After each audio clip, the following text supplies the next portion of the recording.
they still like come at me. So are you checking your smile lines? I'm looking at my face here. I think I'm a bit sunburned from today. You do look a bit sunburned. Do you think I do? You do, yeah. That's one day of sun, people in Ireland, and I get sunburnt. Hey, I'm a bit sunburned. You do look a bit. You look a bit red.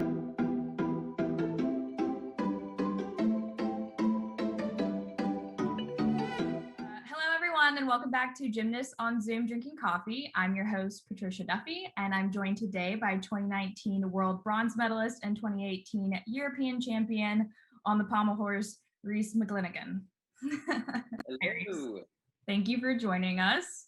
I'm not gonna lie, I literally had to look up how to pronounce your name properly. I wanted to make sure. I thought it was Rhys, and I was pretty sure it was Rhys, but you never know. Yeah. Different spellings and things like that. Yeah, I heard my spelling of the name was the original way to spell it. It's actually Welsh, the way I spell my name, RHYS, and I was told that was the original way, so I'm gonna stick with that. No, I like it. I like it. What are you drinking in your tea? Tea? Okay, I figured it would probably be tea because it's like 7 o'clock where you are. I'll be getting the coffee shakes before bed if I drank coffee. Yeah, I mean, I'll sometimes have one like late, but this is definitely still coffee. But the tea kind of gives you, is it like decaffeinated tea, or do you? No, it's actually not. But I've literally drank tea in the evening time since no age. So I think I've built up some sort of tolerance to tea. Because I have a cup of tea in the morning, but I would never feel the caffeine effects from it. But a coffee I would, or any energy drinks I would. First, obviously we talked about like my background, but what do you have a background, or do you like to keep it like chill? I don't know if I've got a background.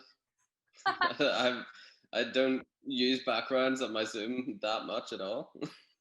That's okay.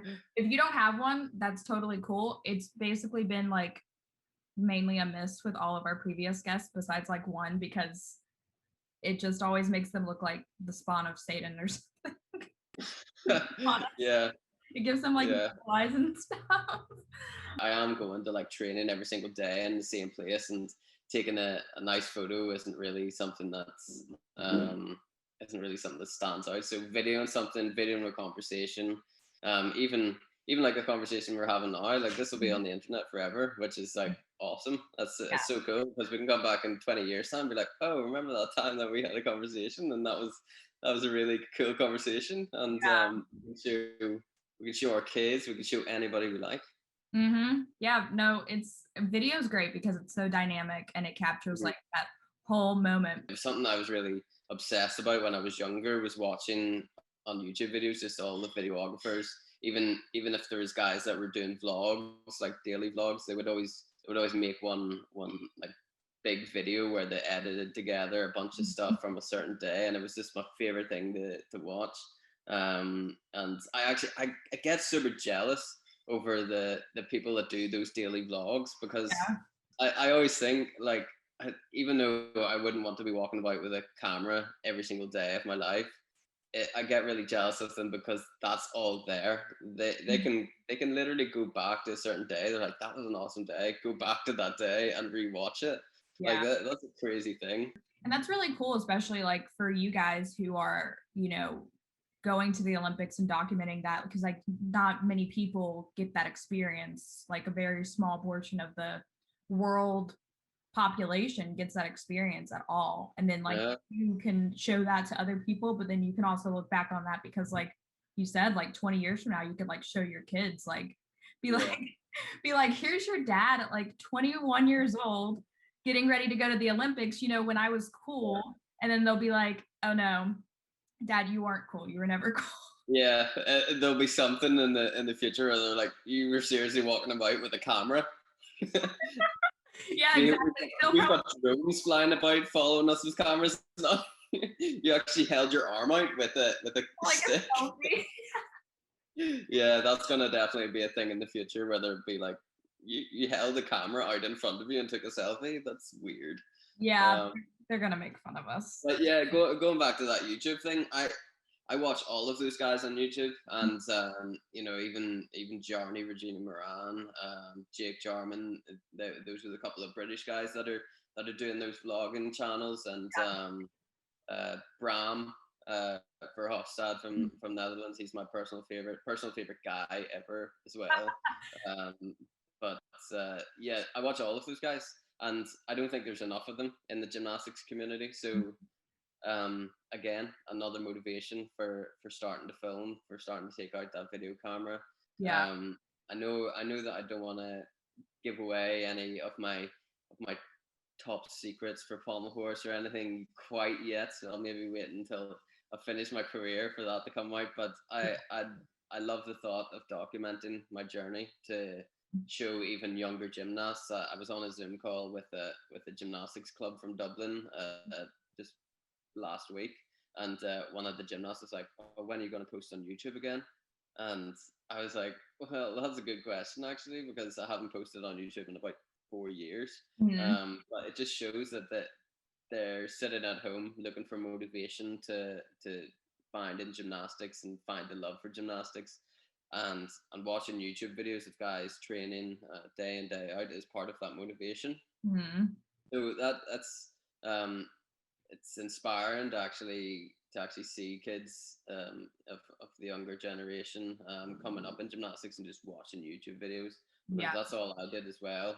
Even though there wasn't many people doing vlogs or anything or training videos, I was obsessed with watching competition routines. And my old Russian coach used to give me like really old DVDs of people, you know, training back in the 90s in Russia and stuff like that, and I would just be obsessed with it, absolutely obsessed with it. And I think more gymnasts should start doing those daily vlogs and my journey to Tokyo or my journey to the next Olympics.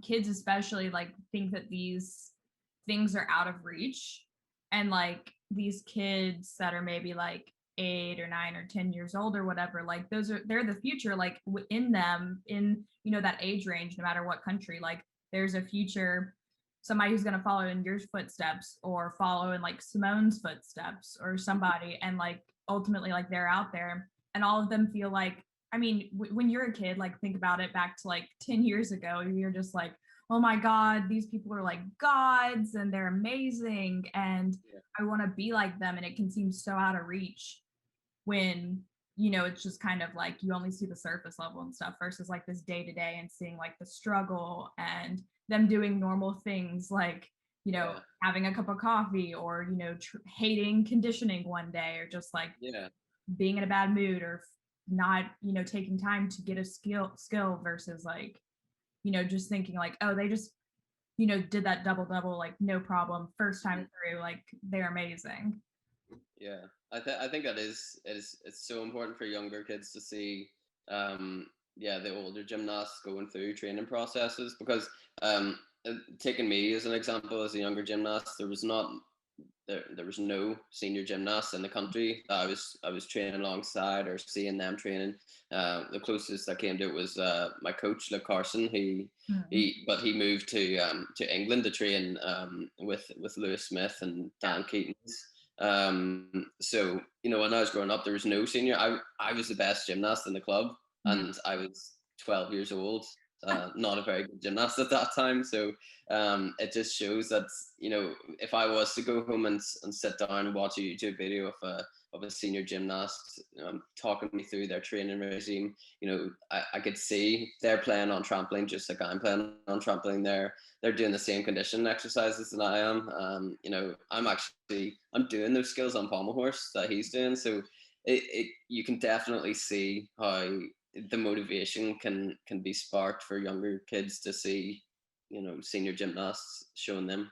Besides you, I mean, when you think about Irish gymnasts, you think about Rhys, and that's basically it, at least from the outside looking in. And so it's like, yeah, it's hard because you're just like, you're kind of like, you're a waymaker almost. Like, I don't really know a good word for this, but like you're paving the way for future Irish gymnasts and stuff, because there isn't like that history. Like in America, obviously, like the women can look back decades and find inspiration, versus like the Irish kids could otherwise be discouraged because you're just Yeah. like somebody up until last or 2 years ago, like an Irish gymnast had never won a world medal.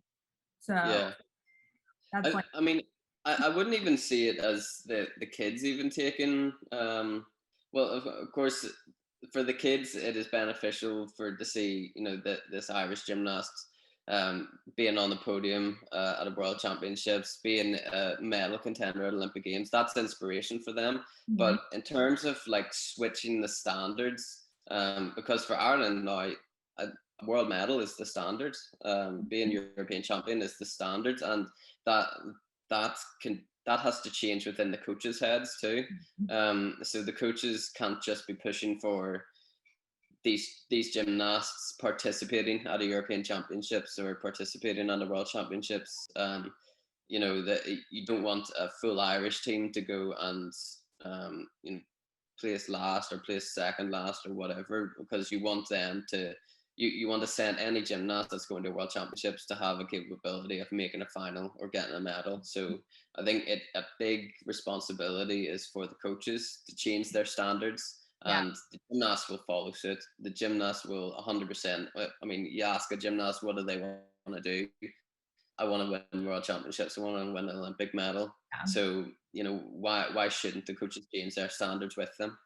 Not to back on those coaches, but just like the years, decades and decades of like just having, for lack of a better word, mediocre gymnastics that doesn't really like place or whatever. Like you can almost see that like they've relegated themselves to like, my gymnast isn't going to go that far. Like I'm just going to, you know what I mean? Like it's just like not pushing them to their full capabilities, because ultimately like we're all human, and there's probably like plenty more gymnasts out there who can do what you're doing, and there's also more gymnasts or potential gymnasts out there who could be the next Simone or whoever. And it's just like coaching plays a big role in that, which is like another reason it's not even necessarily related, but like at the Olympics, like I think they give like coaches medals or whatever to Yeah. the medalists, coaches. And I think that's important, because coaches do like, your coach isn't winning the medal for you, but they play a huge role in motivating you, 100%. getting you to that level that you need to be at, and just like also being a friend to you, which is Yeah. important nowadays. Yeah. So it's not, gymnastics isn't even like any other sport in the way that most likely stick with one coach throughout your career, maybe two or three. It's not like in team sports where you're getting tossed about different coaches, every year, even.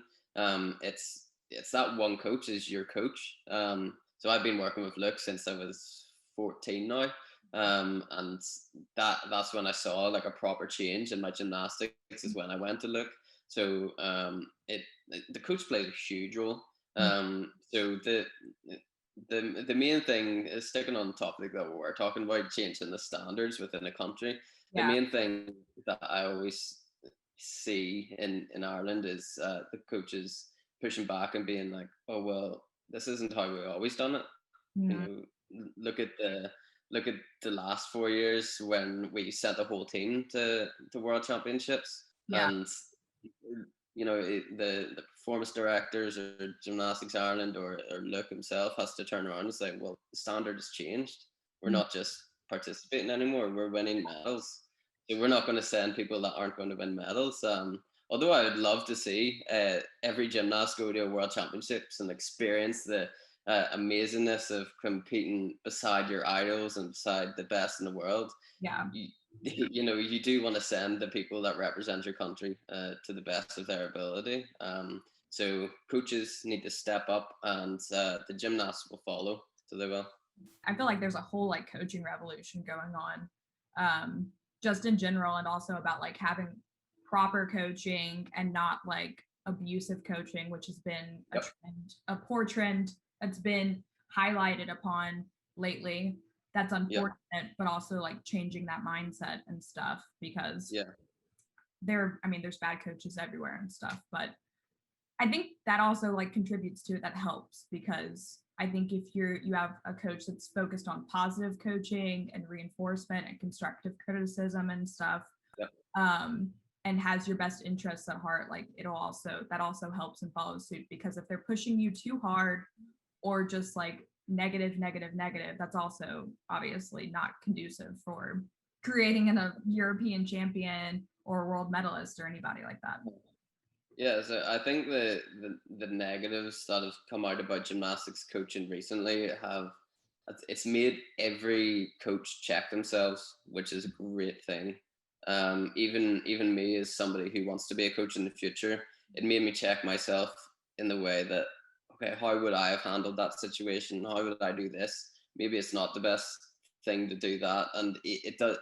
Every coach in the world has checked themselves since all of the negative news came out about gymnastics coaching, which, you know, of course the negative itself is horrible, but to take a positive from it, is that every coach got to check themselves and reassess their coaching methods. You know, shouting at a gymnast nonstop is a short-term method of coaching, and that it's, you know, little things like that is what makes or breaks a gymnast and makes them enjoy the sport or don't enjoy the sport. And for me, the main thing for my gymnastics career was always, I have to enjoy the sport. And I think the same should be for every gymnast. Every gymnast should go out there and go into the gym, even though it's a hard day. They want to push themselves, they want to get better because they enjoy what they do. There's such a difference between respecting your coach and being fearful of your coach. Mm. And I think the coach, you know, if there's a bad coach out there that's generated that fear to them, it just seems like respect. Mm. Like they were being respectful of the coach, which is completely different. That if the gymnast, the coach needs to recognize if that gymnast is fearful or respectful. As you said, the gymnast should, if they are respectful, they can come to that coach and talk to them about anything that's on their mind. But if they have that fear factor, then, oh, sorry. If they have that fear factor, then it's negative towards their gymnastics career. It doesn't make them want to come to the gym. It doesn't make them want to talk with their coach at all. So it's, yeah, there's a difference between respect and fear. 100%. I love how you said that. Like, there's a difference between respecting and fearing your coach, and you'll know if, and that's on the coach's shoulders to recognize that as well, because Yeah. 9 times out of 10, like, obviously you're in your early 20s and a lot of male gymnasts are a little bit older, but like with the female gymnasts especially, which is where a lot of these recent issues that have been coming to light come from, is like, these are children, these are minors, these are people who Yeah. don't, are basically like, you know, we're still getting out of that mindset. I think we're like, children like should be like quiet at the table and like, you know, put up or shut up or like whatever. And especially with the younger ones, like, coaches, like, instead of owning up to that and recognizing that it's on their shoulders to establish that good relationship and recognize that the gymnast is fearful, they just take advantage of Yeah. The adolescents and you know, these children being not, I don't want to say ignorant in a bad way, but they're just like, you know, they don't know. Yeah. And then it just like perpetuates that. Yeah, And it's they can grow. such a short-term solution. Is gathering that fear, shouting at the gymnast is such a short-term solution. You know, it'll work that first couple of times or something, but it, you know, as it goes on, you're just shouting at a child and making them not want to be there at all. You need to, every gymnast as well is their own individual person, so you need to get to know them in the best way possible, so that you can get them to enjoy what they're doing and also make them work hard. So there's some gymnasts out there that love pushing themselves to the absolute limit, and that's completely fine. Of course, in that situation, you'll need to know when to stop them. But then there's other gymnasts that hate working hard, they hate doing conditioning, but you need to find different ways about it. That's the fun of coaching. You need to find different methods of Yeah. getting them to condition while maybe playing a game or having fun while doing it. Because if you just shout at them, yeah, they'll do it that first couple of times, but after that, they'll grow to resent you and not want to come in the gym doors again. It's like this never ending circle. Like people are always like focused on medals and stuff. But if you're Yeah. running out of resources, for lack of a better word, when it comes to like gymnasts, then you're setting your whole country up for failure. It's not good from any side of things. It's not good as Yeah. human beings, and it's not good for the success of your sport long term in your country. Coaching is a full-time job in my books. If I'm honest, you can't pull off the things that coaches need to do by seeing it as a part-time job or just getting a paycheck at the end of the month. It's kids that are in your hands, and there's a lot more than you think that actually rides on your coaching job. Let's talk about Euros coming up. It's actually going to happen. It seems like, barring some like last minute faux pas or something that just like blows it up. Not actually. But that being said, how has been your preparation for Euros? And like, is this, besides like, your personal like in the gym training, is this like your first meet back since all of this, correct? Yeah, it's my first competition back since 2019 Worlds, so I'm excited. Can't wait to get out there and show everybody what I've been working on over lockdown, and even just getting back into the gym, working on them routines, of course, and then mock competitions. But I haven't felt better, honestly. Leading up to this competition, I feel great, and I'm upgrading my routine as well. So hopefully everybody gets to see that, and yeah, I just can't wait to get back out there. Can't wait to compete at Europeans again. I even missed Europeans in 2019 because of my shoulder surgery.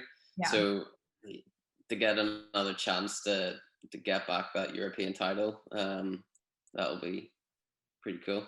Yeah. And it's so you've already, for people who are watching and might not know it yet, you've already qualified like as an individual to Tokyo via the 2019.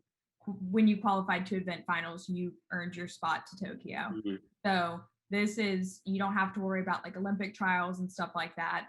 You are focused on basically polishing up and getting ready for that meet. In particular, like that's the big one, obviously, but this is the first step. And then after Euros, is it straight to Tokyo, or I'm trying to think of if there's anything else? Yeah, I think it will be just straight to Tokyo, because after Europeans, it's 10 weeks until we compete at Olympics. So well, that's not a huge amount of time. And well, I know that Doha might be in June time somewhere there because it was postponed.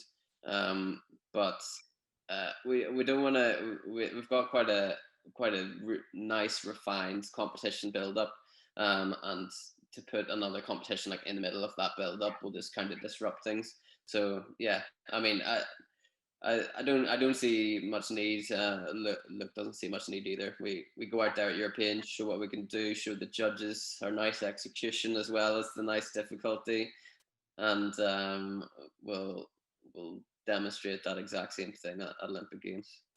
So that leads me to asking, obviously we've seen you playing around on like floor and stuff, but so are you going to focus just on pommel, or you have the potential? And again, it's like something that a lot of people might not know, but no matter how you qualified, even though you qualified to Tokyo via the qualifying for the pommel horse final at Worlds in 2019, you can technically do every event. So are you planning on doing other events like at Euros or Tokyo? Is it still up in the air, or is it just going to be pommel and like that's it? No, it'll just be pommel this time around. I do, of course, as you said, I do train floor as well, just a little bit, but the focus is always going to be pommel. I think I could do good on floor. I think I could do something on floor, make a final here and there. But we can leave that to the next cycle. I know that this cycle is just mainly focused on Pommel, especially with the past year with lockdown and everything. Of course, I wasn't able to do floor training at all during lockdowns, but which I completely I sympathize with the floor workers or the rings workers that were trapped in their house, unable to do things. But I think it's just wise to and Luke mostly made the call on this, where he just wants my body to be injury free. He doesn't want any issues at all. So just we're gonna take our time getting back into floor work. You know, if it's too close to a competition, I might leave floor for a second, or if it's a really difficult week of training, just reduce the numbers on floor a bit. But I really want to give floor a good go after this Olympics to see where it takes me, Yeah. because I might make a final or two with a nice routine and Mhm. stuck landing. So it's exciting too to have that in the back of my head as well. Yeah. Yeah, no, that makes sense. And I feel like, I mean, you have great technique on floor from the clips that you've posted. Like you definitely obviously are not a one trick pony by any means. But Nice fun. yeah, it makes sense. Um, but yeah, I mean, like it definitely makes sense with lockdown and stuff. And then Paris is only 3 years away. So it's not like you have to wait like the full, I feel like that's something that we're all gonna like look back in like 3 years and be in the same position again and be like, oh my God, that went by so fast. Because even though Yeah. it's like delayed a year is a really long time. And Yeah, it we're gonna be shocked for sure. If we're just gonna like lose one whole year of our lives in our memory. We're gonna Paris is gonna be here, and we're gonna be like, wait, what? Olympics?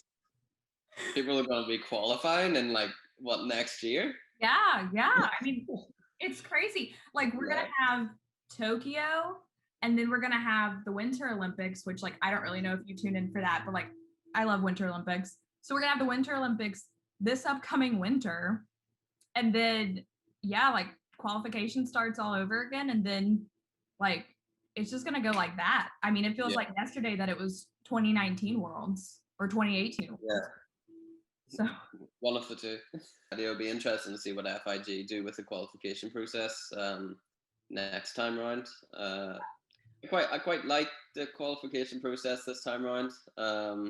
Can't see too many negatives to it. I would like to see more apparatus specialists going. Because there's so on each apparatus, I'd say there's a medal contender that's just going to be missing out. yeah. Um, but I can also understand that they want to push the all around side of things. They want to get as many all rounders in as possible. But I I don't know. I just it hurts me every time. Petronius, for example, current Olympic champion on rings, is struggling to qualify, Yeah. and that's that, I don't know. Something isn't right about that, but I Yeah. don't work for the FIG, so I can't say 100%. But I did quite like the qualification process this time around, to be fair, because I Yeah. qualified.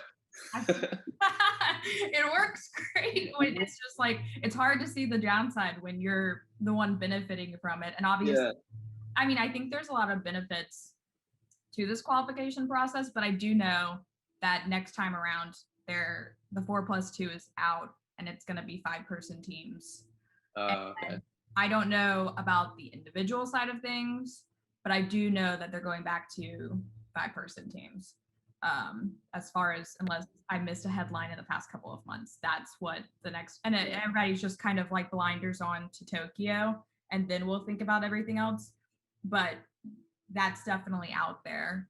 Okay.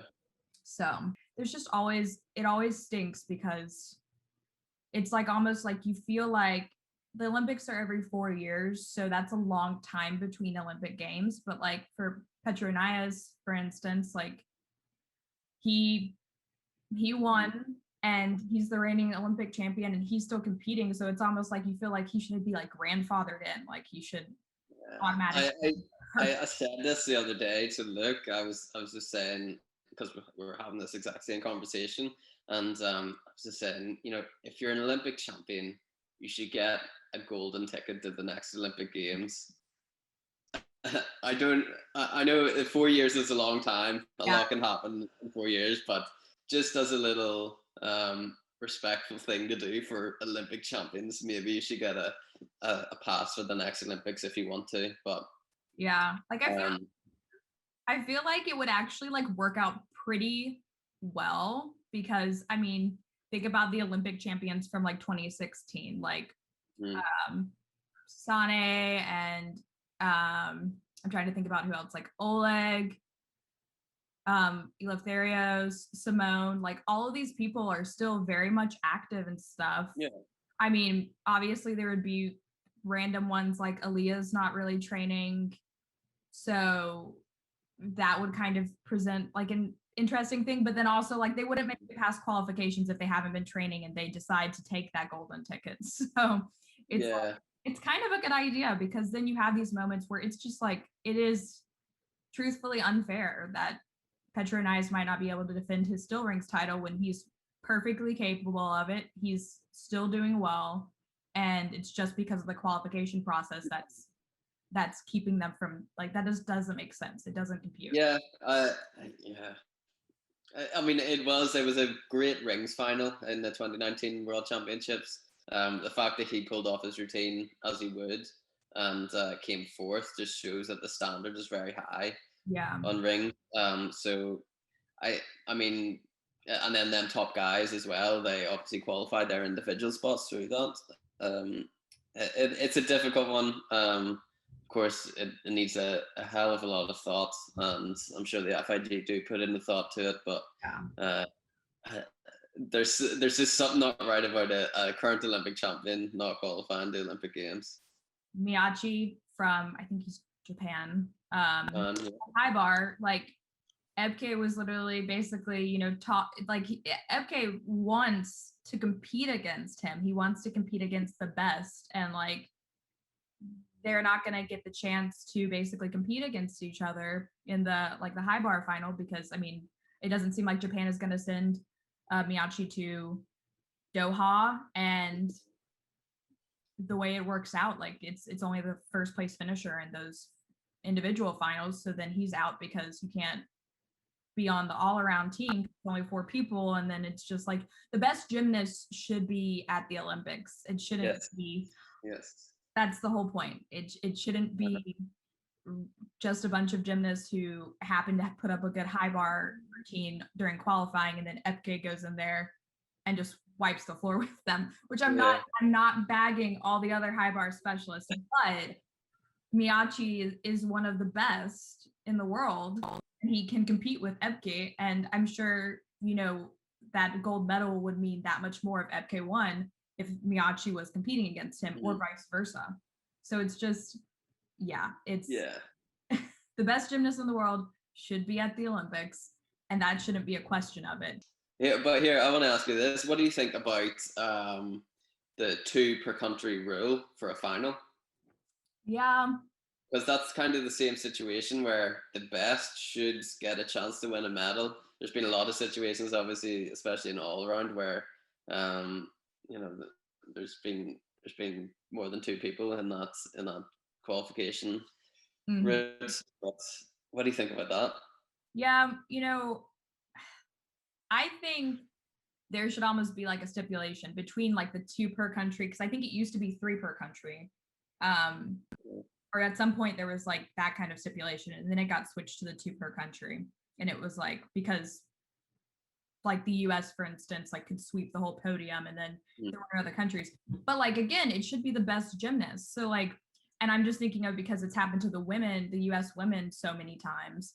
But like I feel like if you finish in like the top 10, like it should be 2 per country, unless you finish in like the top 10 or the top 5 or even the top 3 if you want to be really particular about it. But if you finish in a certain way to the podium or whatever, then you should qualify like basically like no matter what, maybe. Or maybe like if you're the top 3 of your gymnasts or whatever, because then like that would cover that, I guess, if like you're performing well. And then so like Jordan Weber would have been in the all-around final back in 2012 if maybe you took like you took like the top 10 or the top 5 or whatever. Yeah, I've never thought about it in that way, actually. Interesting. Yeah, I don't know. Thinking. But it's such a pain because you're just like, then you have that heartbreak where you are like Jordan Weber in that instance was one of the best all-around gymnasts in the world. Yeah. And she didn't even get the chance to earn an Olympic medal. And yeah, it could have been the US 1, 2, 3, but how often is it really going to be sweeping that? Now with the US women, that's a rarity. Obviously the dominance they've had for so long, it's like, yeah, okay, we get it. But 9 times out of 10, like you're not going to have a country sweeping the whole podium. Yeah, very true. Yeah, there's no, because the standard is so high worldwide in the sport now. There, as you said, it's very unlikely that there's going to be a 1, 2, 3, and if there is, let there be. You know, it's such a cool thing because it is so rare. You know, you might not get to see this happening like that. That would be a cool thing to have in the women's, say, like USA 1, 2, 3 all around. That would be class. Because they do dominate, and if anybody complains about that, you can just say, well, get better. Yeah, that's unfortunate. Like you need to get better. And that's the thing. Like I don't mind the qualifying processes favoring, trying to qualify, even smaller countries so you can qualify. But like as far as the actual when it comes to performing and meet day and like podium potential and stuff, once you get there, like it's whoever's the best should win. I just don't like the stipulations Yeah. necessarily, or they need to be modified to recognize the fact to put athletes first, because ultimately these athletes are working really hard and y'all are working really hard. And if you earned bronze on the podium at the Olympics, then you should get bronze. Brings up the other conversation of like tiebreakers at the Olympics, because people are so hell-bent on breaking those ties at the Olympics. And like to an extent I get it too, and I don't actually know where I would stand on that, but that's a question for you. What, because you've tied with like Max before, and then I think it's execution that breaks it. So It is, yeah. But like at the Olympics, say you and Max both tie for gold, and it's like, and then you have to tie break it. I mean, it's just like, Well, good thing is he's got a higher difficulty than me, so and I'll hopefully have a better execution. But yeah, I mean that for gymnastics, I actually do agree yeah, with the execution score taking the best, taking the top to tie break it, because I think it's such it's like a last hold on the execution in gymnastics, because with the way, obviously with the code change back in, was it 2004, was it when they went from the perfect 10, or the went from so, square to 10, and then that just pushed difficulty in all aspects of gymnastics. So um, I think making little things like tiebreakers or little code changes to increase more deductions on certain skills it'll just hold on to execution as a whole in gymnastics, so that people don't just go for the big difficulty, even risk injuries, like chuck big skills that are just messy but will overall get a better outcome score. I think it's very important for the FIG to hold on at all costs on the E scores. So I kind of do agree with the tie break on execution, and also I like tie breaks because it's like you only get one winner. You don't have a 2015 bars situation. Although that was the tiebreak rules there, but they all scored the same execution score. Yeah. So I was there for that. I watched that live. That was crazy. That was one of the maddest things I've ever seen in gymnastics. It's crazy. How many? 4 or 5 world champions? I think it was 4. Maybe if it was 5, oh my god, it's even crazier. But it's just like Each score after another, and then it came to the 4th score, and you were like, they're not going to get the same score. Same score.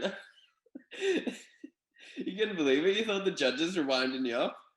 Yeah, it seems like they're just like pulling your, I don't know, just like making a joke of you or everyone. And it's just like, oh no, yeah, all of you are bars champions. And then it's so fun. It makes it even funnier in 2016 when all of these girls are stepping up to the Olympic bar final. And it's just like, oh yeah, she's the 2015 world champion. Yeah. Just like the whole final, the world champion. yeah, everybody's the world champion. So congrats to all of you.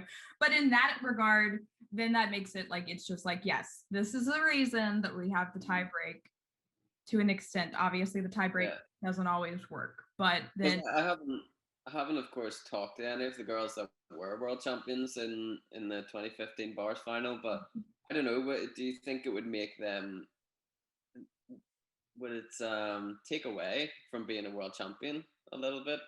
I'm sure it would. I guess, yeah. I mean, I think the medal is still, you know, it's still special and it's still like a huge moment in your career. But then at the same time, it wasn't just you up there. It was four other girls.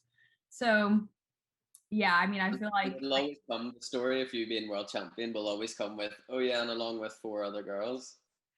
Yeah. I would be a bit dubious about it if I was a world champion with four other people in the same year. But I guess it's kind of, I would say it's similar to maybe coming second or third. It's like, yeah, like look at this medal. I'm so proud of this, but I want to be the number one person there. That's the, and I think in NCAA for NCAA in the United States, for instance, like you always have these instances at like nationals or SECs or whatever, where there's almost always a co-champion, and it's like, it just takes away from like those individual events and stuff. So yeah, it's just it's so weird, but I agree to an extent. Yeah, mainly with you always hurt for the people during the final that are getting tie broke. Like when Allie got tie broke off of the beam podium back in like 2012, it's just like you hurt from that for them, but then it's like the top three gymnasts, and that's how it is. But then the 2 per country rule, the 3 per country, whatever, I think it could definitely use some. I think out of all of the suggestions that I've heard about fixing that, which I do think it's almost like kind of like a little bit of a problem, it has a flaw for sure. I think that whole, if you finish in the top 10, like that's the exception to the 2 per country rule or something like that. I think that's the best solution I've heard. Finding that balance. Yeah, you never like hearing, oh well, and then there's this gymnast that's got put out of the final because they weren't eligible. Yeah, they actually finished and would have qualified, but they just, oh well, maybe we'll see some changes with it in the future. Maybe the FIG will watch this, and just because they watched this, they decided to change it. And then you and I were waymakers for that change. Maybe we'll get job offers. Oh, there we go. We get job offers on the rules committee. May as well. There's not going to be any overseas spectators at the games. So I was wondering about your thoughts on that. And like, obviously, I feel like for the guys especially, and then obviously in the United States, like there's the NCAA atmosphere and stuff. So there's all that. But like, I feel like guys especially thrive off of the audiences. And then there's not going to be overseas spectators. So there will still be like Japanese spectators. I don't know to what extent they're filling up the arena and stuff. But, usually you might have like, you'd have your country people in the audience with like the Irish flag or the US flag or whatever. And there's not really going to be that opportunity. So what are your thoughts on it? I mean, it would have been awesome to see some Irish flags in the audience. It really took me by shock when I was walking out to do my Pommel routine in that Pommel final in 2019, and there was Irish flags around the stadium. I was like, okay, that's pretty awesome. So that took me by surprise a lot, that there were so many. Irish supporters, whether they be from Ireland or not. They were holding the flag, supporting me. So that was class. And yeah, I do thrive under that audience, and it allows you to enjoy that moment a lot more. Of course, I don't let it affect my routine in any way, but after you land at this one, you're celebrating. It's just that little bit more special when you see your mom and dad in the stands, or a bunch of fans screaming your name. It's special. But in terms of the no foreign spectators being allowed in Olympics, I'm gutted that my mum and dad can come out and watch and even just experience Tokyo. I said to them, me and my brother came together and got them a Christmas present and said, we'll pay for your flights to Tokyo. So we're really wanting them to go, and my brother is going to come along as well. And yeah, we're gonna didn't get to happen in that way, but at the same time, as long as Olympics gets to go ahead, I'm happy. I'm happy that I'm able to compete. I don't know. Uh, I would say that it would be something similar to that friendship and solidarity competition in terms of the Japanese spectators. Yeah. It seemed quite organized. There wasn't too many, but there was enough to fill around a stadium in like a nice capacity. But I don't yeah, think there was shouting allowed. So yeah, so that'll probably be different as well. It'll be very like posh, like just claps okay. and nothing else. I see.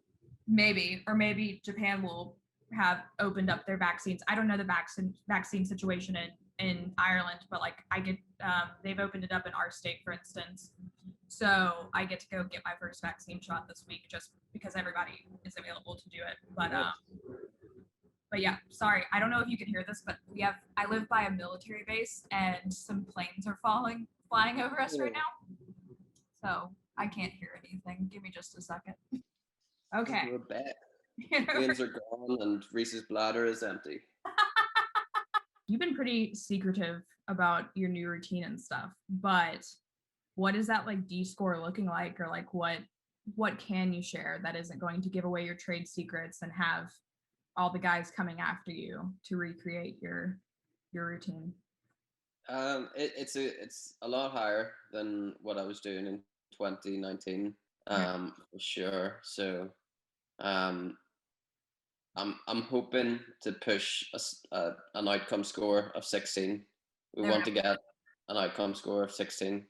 That's possible with my execution as well as that more difficult routine. It's possible with my execution if I do a really crispy clean routine with my old difficulty. So I want to be 0.5 execution taken off. We want to be pushing that 0.5 execution.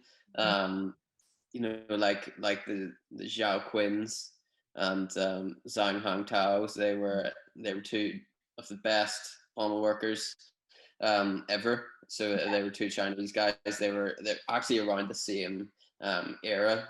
Zhang Hang Tao, he won Worlds in 2009.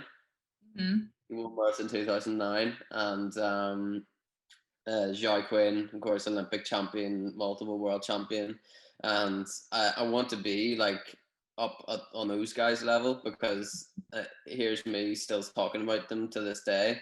I don't want to be just that one guy that became world champion one year, or that one guy that's won Olympic Games one year. Of course, even that's an incredible achievement, but my standard is to be the greatest and be listed as that Irish gymnast that has a Pommel routine that is unmatched to this day.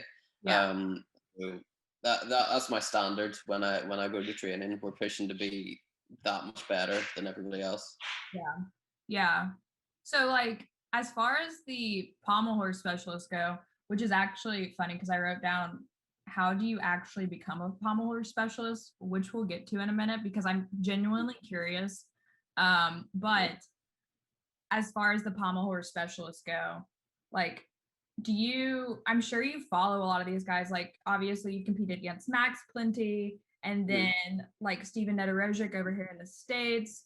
I mean, do you like, so there's this in the split between like watching these guys and I guess like that community specifically, and then also like, staying in your bubble and staying focused and stuff. So do you watch a lot of those videos? Like I know Steven posts a lot about pommel horse and stuff. I don't know if you follow him or whatever, but like how does that like balance go? Like taking inspiration and stuff from those guys, but also like, staying focused.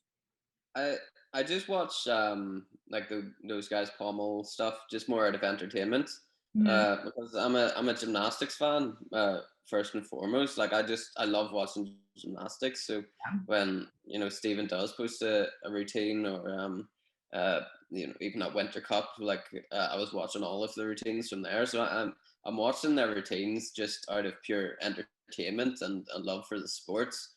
Um, I feel like I've learnt everything I can from the current pommel horse workers, Mhm. um, and it's just the people that I keep going back to are those Chinese guys, Zhao Quinn and Zhang Hang Tao. Those are the two guys that I'm always chasing to try, and because of my eyes, and in terms of execution, they're the best that's ever done it. So I always think of it like if you're trying to beat the current best in the world, you might be setting your standards lower than what you're capable of, Yeah. and that it's a perfect way of looking at the situation that I'm in, because um, maybe I could copy Max's technique, exactly the same as his, do Mhm. the exact same routine, maybe beat him by point 0.1, but I don't think that's what's going to get you the title of the greatest pommel horse worker Yeah. of all time. It may also just be holding back what I'm capable of. Yeah. Um, I could be capable of way more than just beating Max, the current world champion.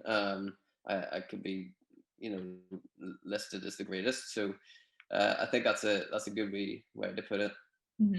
Yeah. And I think that's the unique aspect also of gymnastics, is the creativity aspect of everything. Mhm. So it's almost like I feel like, when you talk about, you know, keeping your new routine like hush hush and things like that, it's almost also about like not necessarily like, Max and Steven and them, like they're all in their own creativity bubble. Mhm. And you guys are probably not going to copy each other and everything, but it's more about Yeah, like the element of surprise and entertainment and wow factor, because that also, drives y'all versus you posting your whole routine on like Instagram or something and everybody being like, oh yeah, I've seen that routine a million times, versus yeah, Euros and being like, watch this. And everybody, yeah, what for you get sure. that initial reaction from everybody the first time around.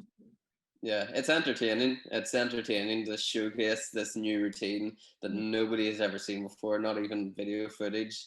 It's very entertaining for the gymnastics fans, and uh, takes the judges by surprise as well, because judges are gymnastics fans too. So this new skill that I've added into the routine, it will take you by surprise. You'll be like, oh, okay, there it is. And that's what the judges will hopefully be saying when Yeah. they're walking down our routine. They'll be like, oh, so you should put a new skill into the routine. And yeah, I think more than anything, it's very entertaining. But another aspect of it is I know how much I've learned from watching people's routines. Mhm. So I won't quite yet give people the satisfaction of learning too much from me. I know that's selfish, but I'll spill on my secrets after my gymnastics career. Yeah, exactly. When you want to be a coach, or when Mm. you're after the fact, you can spill all your Yeah, secrets. But I'll tell everybody my secrets after I finish gymnastics. yeah, I mean, that makes sense. So that begs the question, do you think, as far as like that wow factor and stuff goes, between Euros and Tokyo, you only have two meets. So are you going to do a slightly different routine than you will do in Tokyo, or are you going to do the same routine? Um, Undecided, but most likely same routine. I'd love to showcase this new routine at Europeans, Mhm. and just kind of maintain until Olympics. I want to pull off a big performance at this European Championships. Mhm. Get a big outcome score, show everybody that even though I've upgraded the routine, I'm keeping that execution score, if not better. Yeah. And then just taking that European result to Olympic Games if all goes to plan. Yeah, and I guess you also it's always important to see how that routine is going to score internationally with those judges. Yeah. Obviously, the judges won't be the same, but those are Yeah. international judges and things like that. Versus, I'm sure you have judges coming in and giving you for your mock. Yeah. It's Oh not- well, my two coaches, Matthew and Luke, they are the harshest judges you will ever come across. how's It's that quite possible? it's disheartening at times, but it's the only way to make sure we're striving for perfection. I Yeah. would come off and they'd be like, "Well, your leg was bent there." I was like, "It wasn't bent. There is no way my leg was How bent are there." you seeing that like Yeah, slight bend? we video everything, so we put it up on a big screen. I zoom in on my knee. I'm like, "That is not a bent knee. That's my calf." And they're like, "Well, it's still differentiating from a straight line." And but it ingrains it into my head. Mhm. So they are the harshest judges I'll ever come across. But that's what's brought my execution score to this point. So when I get scored internationally, I'm like, oh, that was quite a lenient score.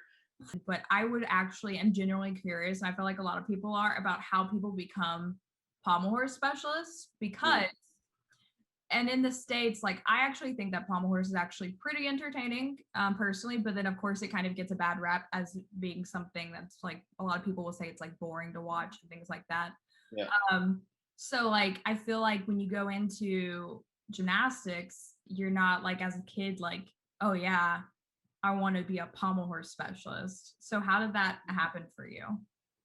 Yeah, so like every gymnast, you go into gymnastics doing all 6 events. Up until recently, I stopped doing all 6 events. So when I was younger, I really enjoyed doing circles on the mushroom.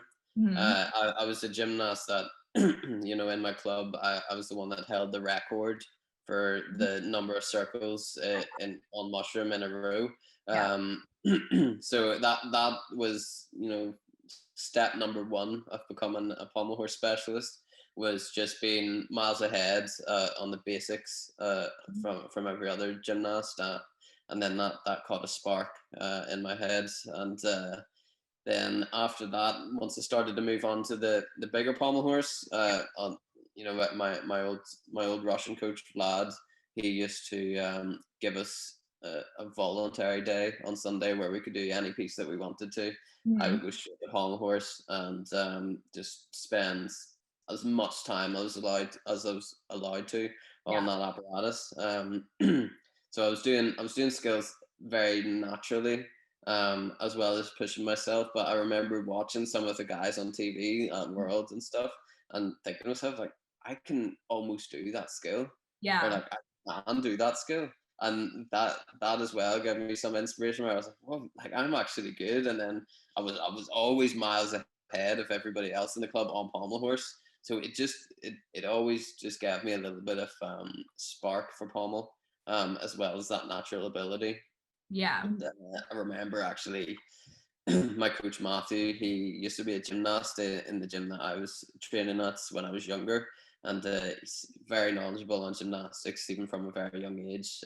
So he was training beside me and was like, "Oh, have you tried um, doing a Russian on one handle?" Because I was good on Russians on the leather, and I jumped up, done a Russian on one handle. I was like, "Yeah, yeah, I can do a Russian on one handle."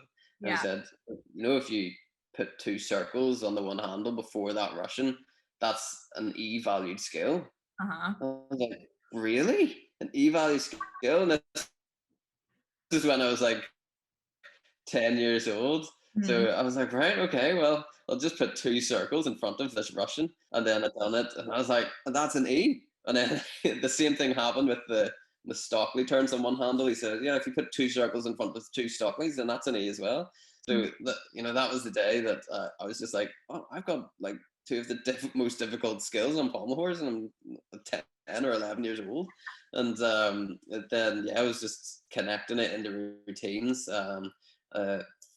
Obviously, when I was going even across to England for competitions or stuff, I was turning heads because it was like, who's this Irish kid doing a really difficult Pommel routine? And I always enjoyed that. I always like showing off a little bit on Pommel, especially in the warm up area. And it progressed from there. So every chance I got, I was enjoying working on Pommel horse, getting all the new skills. It would be quite unheard of for me to struggle on a skill and not get it first day I've started working on it. So I would just progress from there, and I think it was the 2016 British Championships. That was when I done a routine, put the triple Russian on one handle, which is the most difficult skill on pommels. I put that in my routine and done it at a British Championship final. So I was on the podium with Lewis Smith and Max Whitlock. I placed third, and that was kind of a moment where I was like, okay, so I can score like in and around what the big guys are scoring. Like, this is actually possible to take this to the next step. And I started to envision myself like, but before that, of course, I wanted to be an Olympian. I wanted to win Olympic Games, but now it was turning that imaginary world into a reality where I was like, okay, I'm actually competing against these guys now, and let's keep going. So we did, and each year we progress more and more, and I'm here today in front of you, a pommel horse specialist. You got the British Empire medal this year. Yeah. What is that? And also, like, I feel like that's something like pretty impressive. Yeah, it's pretty cool. So because I'm from Northern Ireland, I've also got a British citizenship, as well as an Irish citizenship. So dual nationality. But for I believe it was from stemming from Commonwealth Games when I won that gold medal in Commonwealth Games for Northern Ireland, and I was recognised in December last year. Yeah. On the Queen's New Year's Honours list, and that's I'd got a British Empire medal for my services to gymnastics, which is huge. It's like it's just great to be recognized outside of gymnastics as well, for them to be like, oh, we see what you're doing with gymnastics. You're breaking down those barriers. You're being the first ever Northern Irish person to win a gold medal at Commonwealth Games. You're being the first ever Irish person to win a world medal, European medal, and it's awesome to be recognized in that way. Yeah. So I mean, I don't really know the specifics and stuff, but how did that, obviously with like lockdown and COVID and stuff, like you can't, like, would there typically be like a ceremony for that? And like, did you get like a letter with your medal from like the Queen, or I don't really know. Yeah. How does So that? to be honest, I'm not 100% sure either, but I believe there's some sort of ceremony. It might be in Buckingham Palace in London, but I'm not 100% sure. Don't quote me on that.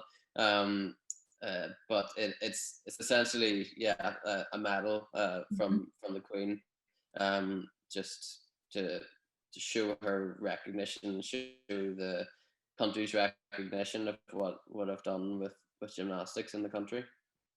So this is another one that I wanted to ask you about. On the FIG profile, your profile, and obviously like these things are, the FIG is better about updating these than like the USA Gymnastics is, because USA Gymnastics, like as far as like the athlete profiles, they're always completely out of date and boring, or just like completely inaccurate. But the FIG has put on here, you know, like obviously pretty recent things, and it says that your nickname is the Prince of the Pommel, which I've heard before. But is that like, okay, so some people get like dubbed these nicknames and they didn't come up with them, and it's just like the nickname that you're just like, okay, that's my nickname now. Or the nicknames come about like where like you created the nickname, or there's a unique story. So where did this nickname come from? And is it like, do you actually consider it your nickname, or is it like, or do you think of something else? How big do you think my ego is? How big do you think my ego is? No, I didn't. I didn't name myself Prince of Pommel. uh, um, no, I think the first time I started seeing tweets about it and stuff was after the Junior European Championships in 2016. Mm, That's when I first started hearing like tweets and stuff that were just going hashtag Prince of Pommel. I think because it's got a bit of a ring to it, like with the two P's and stuff like that. But yeah. I don't mind it. I don't. But if that's what the FIG have got as my nickname, then so be it. I mean, I definitely didn't think that your ego was that big. It's like, it's hard. It's like with like Eleftherios. Now, granted, I'm gonna feel bad if like he were to actually tune into this because he does follow our account and stuff and like hear this, but I could see Petronius like kind of being like, yeah, I'm the Lord of the Rings. Like he's definitely got like that confidence to him. Yeah, sure. Um, but then yeah, like the Prince of the Pommel is a bit like, I don't know. It's eclectic, I guess. So it'd be interesting if like you had personally named yourself Yeah. that. But yeah, when other people start calling you, it's just like, yeah, that's cool. But I thought about that because, you know, if you win gold in Tokyo and you're like an international household name, like watch like NBC over here in the States will be calling you like the Prince of the Pommel wins gold medal. Um, and then yeah, like that's gonna be like what everybody calls you, I bet. I feel like the reason pommel horse gets a bad rap is because it's a lot harder to distinguish skills Yeah. versus like high bar and floor and stuff. Like you can clearly see when there's like a separate pass Yeah. or a separate skill, or on vault, like it's just one skill. So I thought usually we would do like a throwback Thursday where like we looked at like some old routines, but I actually found this where it talks about like your start value and the different skills. And I can recognize, you know, like the main required elements like scissors, traveling, circles, like a minimum dismount and things like that. And then you can obviously see like flares and things like that. But like I would be interested to, I want to share my screen with you and basically kind of talk through your 2018 routine and like try to kind of like break it down for viewers and how like obviously this isn't going to be your routine. Yeah. But like kind of distinguishing between the different skills and like explaining in layman's terms what they are. So Yes. when people like tune into the Olympics this summer, they have a better idea of what they're watching when you're up, and like that your routine has that much more of an impact, I guess.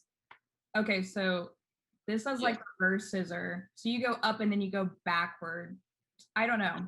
How would you? So the scissor skills, you know, you can see people doing a scissor skill without going to handstand. Mhm. This one is called a reverse scissor. So one leg goes in front of the other in like a reverse fashion, Mhm. but you can also put it in front of another the non-reversed way. Mhm. So I find reverse personally slightly easier. So this just in simple terms is you know, you both legs are either side of the horse and you're going up into handstand position. What judges are looking for here is not a press to handstand. Mhm. So if you see anybody pressing into the handstand, this isn't even a particularly good example because my hips kind of come in a pike position, and then I go up into handstand, which is a big no-no. So you want nice flat hips the whole way through your pommel horse routine, and no strength used on this skill. Okay. Yeah. So you don't want to be pressing into it. You want to be like basically essentially like throwing yourself up into Yeah, that. it's a swing, so it's a swinging skill. So if there's any form of hesitation or strength used, then it's a deduction. Mm-hmm. Gotcha.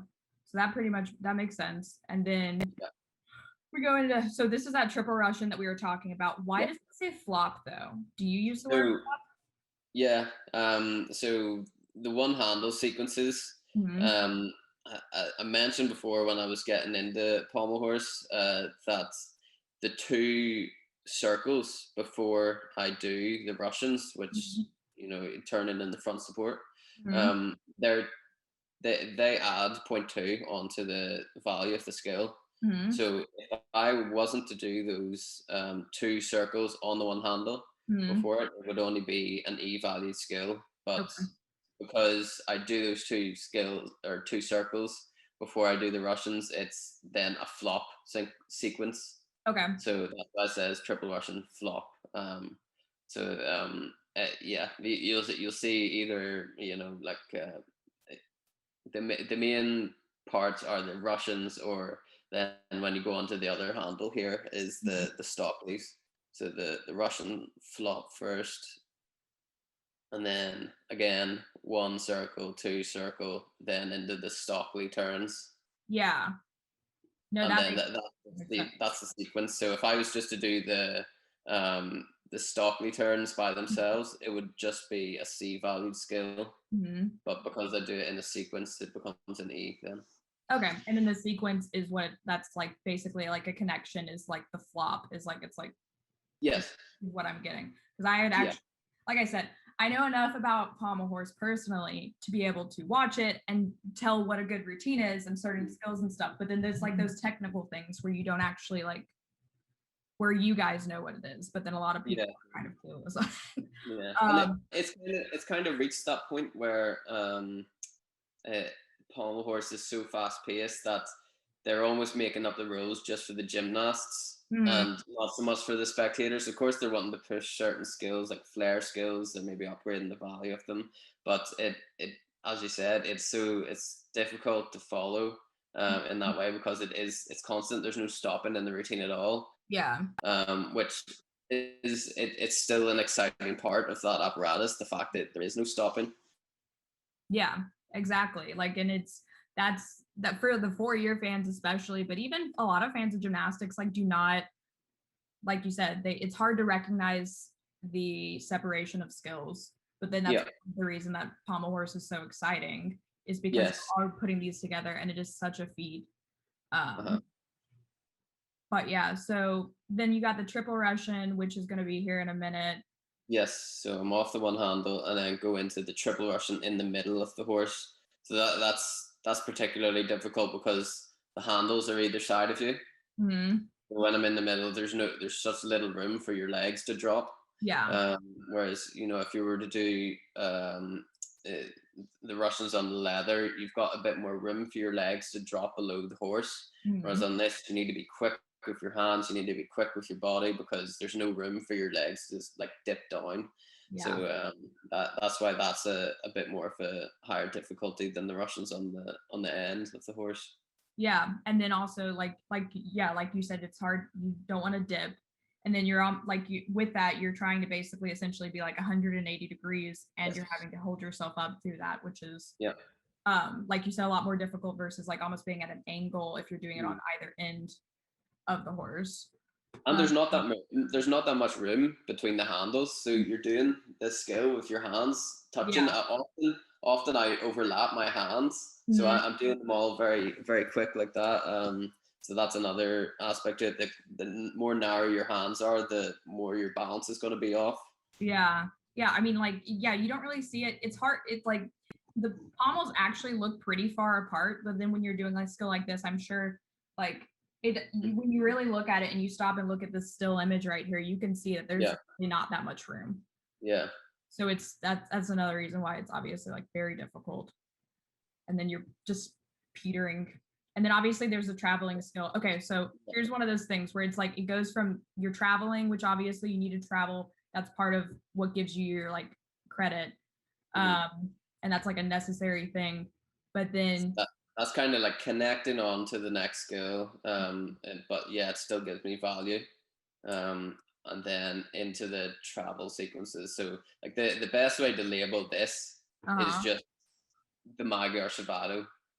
Very limited people do just a Magyar or just a Shavado. So you'll often see them just connecting into one another. So this is again the fast pace of pommel horse, just one skill going into another, into another, into another, and again, even talking on that new routine that I'll be doing, it's a skill that then connects into another skill, and it'll almost take you by surprise because it's just like, oh, that's in there. Did that Uh, happen? Yeah, like just like so it's less deductions as well. If you were to take 1 or 2 circles in between each skill, you'll become tired first of all, and also just more deductions will pile up. The more circles and the more time you're on that pommel horse, there's going to be more deductions. yeah, that makes sense. So looking at these skills for a second. So how did you pronounce this? It's Magyar? Magyar. Magyar. Mm-hmm. So Magyar is essentially you going, it's like I'm seeing it from my spectator point of view. You're going up and over the pommel, but traveling forward almost. And the Suvato is going backwards, doing the same thing. Is that correct? It's as simple as that. Yeah, traveling forwards to the end of the pommel and traveling backwards to the end of the pommel.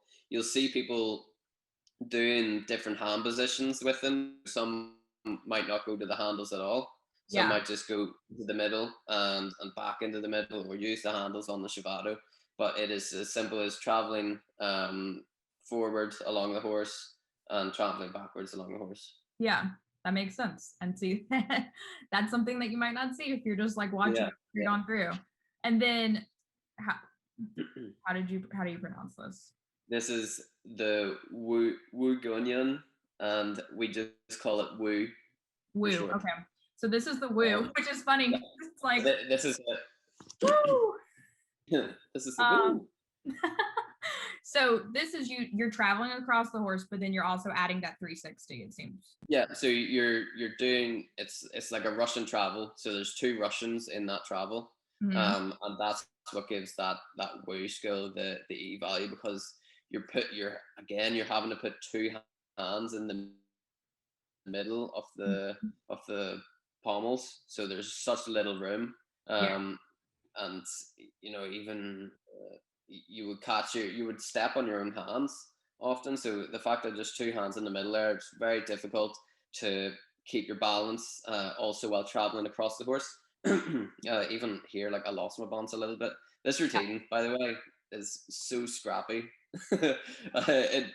I struggle to watch this now because I'm like, this is awful in terms of execution. And you won this meet, which is hilarious. Yeah, but it gives me pain watching my travels and stuff there, the way my hips are piked in.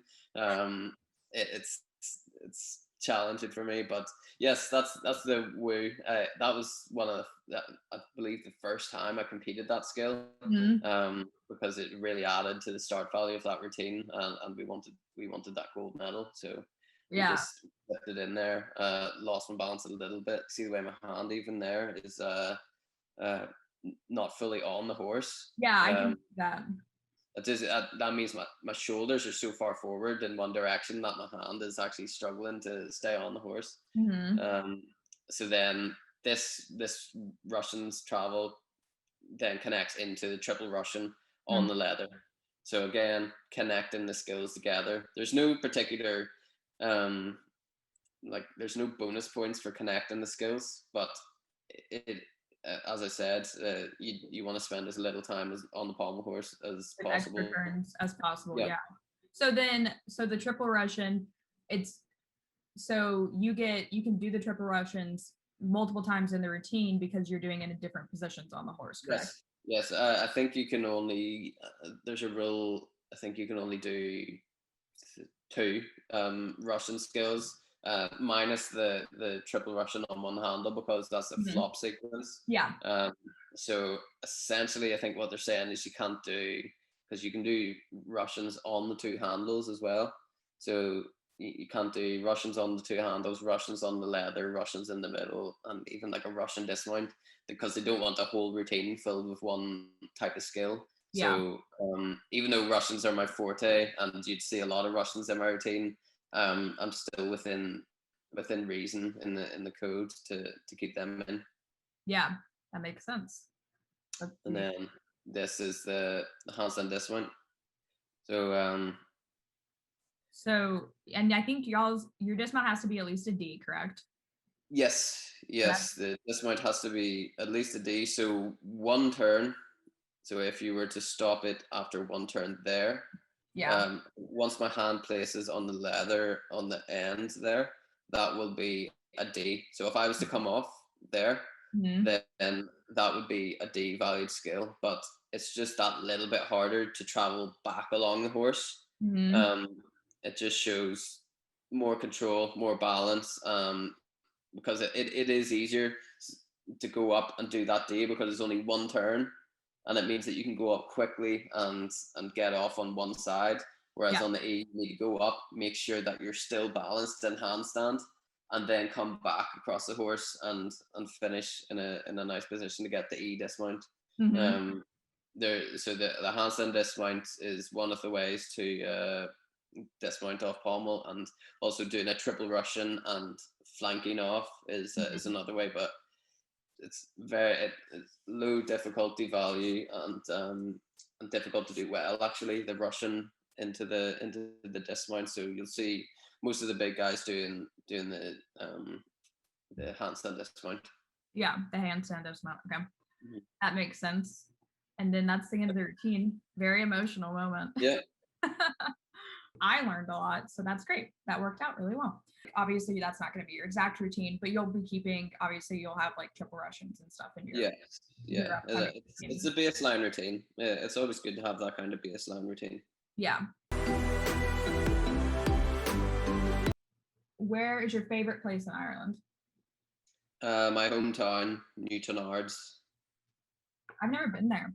Is that like where is it? It's in Northern Ireland, correct? Yes, it's in Northern Ireland. You'll see a little arm coming off the a peninsula coming off the like top right side Yeah, you're of like that. way up there. Yeah, so at top right side you'll see like a little arm coming off, and we're just at the very top of that lock. It's called Strangford Lock. That's my favorite place, my hometown. So I know I'm gonna go down the list, but I know in at Giant's Causeway, if it's a clear day, you can like it's either Giant's Causeway or Carrick-Reid Reed, but I know that you can basically see Scotland. Yeah, Where that where I live, I'd have one of the best views of Scotland oh, that's on a awesome. clear day. Yeah, so it's very cool. What's like the most touristy place that you like to visit in Ireland? Like obviously like Giant's Causeway and Carrick-Reid and Cliffs of Moher, like those are all places that like tourists go and like Yeah. I went when I was there. But like as far as like natives go, where do you like to go? As far as natives go, Or like I'm saying like as a native, where do you like to go of Ireland? what what touristy place would I Yeah. as my favorite? I was really impressed with it's top left of Ireland. It's technically Galway, but it's quite not technically Galway. It's technically Donegal. Mm-hmm. Um, but it's very far away from there. It's very top left of Ireland, and Yeah. it's called Murder Hole Beach, and it's not it's it's not as bad as the name sounds.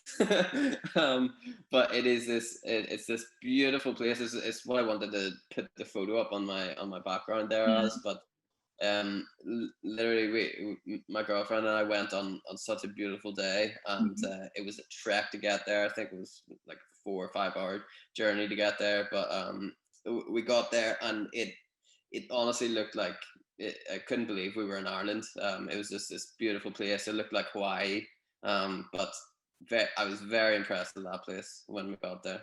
When I was at Blarney Castle, another obviously Irish hotspot for the tourists, they had a murder hole, which was funny because when you said murder hole, like in the castle, and Right. I don't know if you've been there, but like where in the castle, like back in the day, like if somebody tried to break into the castle, there's like a hole above them and they would pour like Yeah. hot oil or something and like Yeah. kill the people. It's very Game of Thrones-esque, It but is. that's what I thought of when that's why I was laughing particularly hard when you said the murder hole beach or whatever, because I thought of that. Yeah. No, it's a beautiful place. It doesn't get represented well by the name. Mm-hmm. Yeah. What was your favorite part of training at home, like during lockdown and stuff? Um, Finding out different ways to motivate myself. Mhm. Learning a lot about my mentality, and not kind of relying on somebody else like my coach or any training partners. As well as just I got to work new skills for like a huge amount of time, Mhm. and that's, as gymnasts, we don't get that amount of time to work skills. So it was definitely flipping that negative of Olympics being postponed and me training in my back garden to being like, oh well, now I get to work on all these new skills and go down these different pathways that I wouldn't have had time to venture down. So Yeah. I got so many new skills in that lockdown. It was great. Very good fun. A lot of flare work. A lot of flare work was done over that lockdown. So Yeah. I made a big step in my flair skills on pommel horse. Where's your favorite place to, so for people that don't know, and you can correct me if I'm wrong, but I'm pretty sure you spend like your weeks in Dublin and then you go home quite frequently to Northern Ireland, correct? Yeah, I spend weekdays in Dublin and then go home for the weekends in Northern Ireland.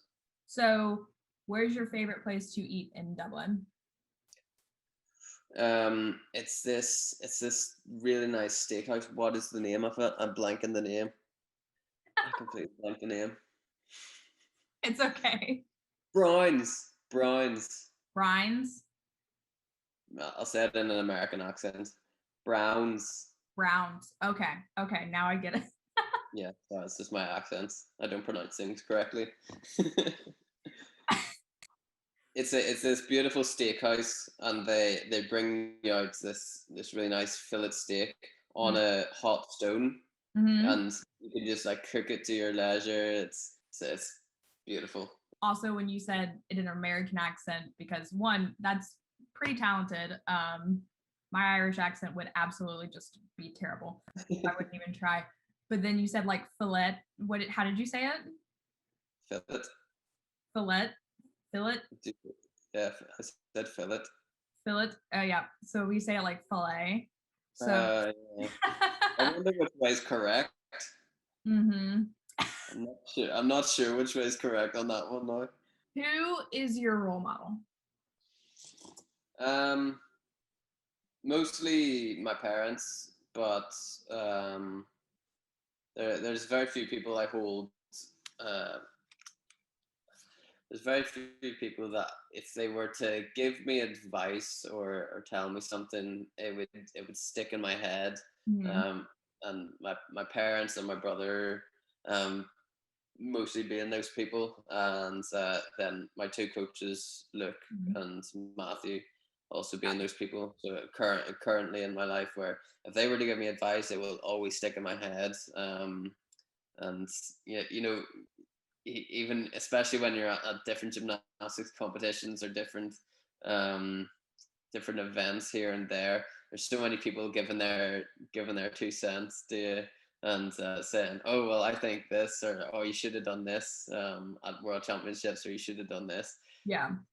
Goes straight over your head, especially when it's somebody that you don't know too well. But there's a select few people that if they were to give me some sort of advice, they've got the credibility from me that You're gonna their advice matters the most. So I think that would be the definition of role model for me is them people that I take their advice and admire what they do in life as well.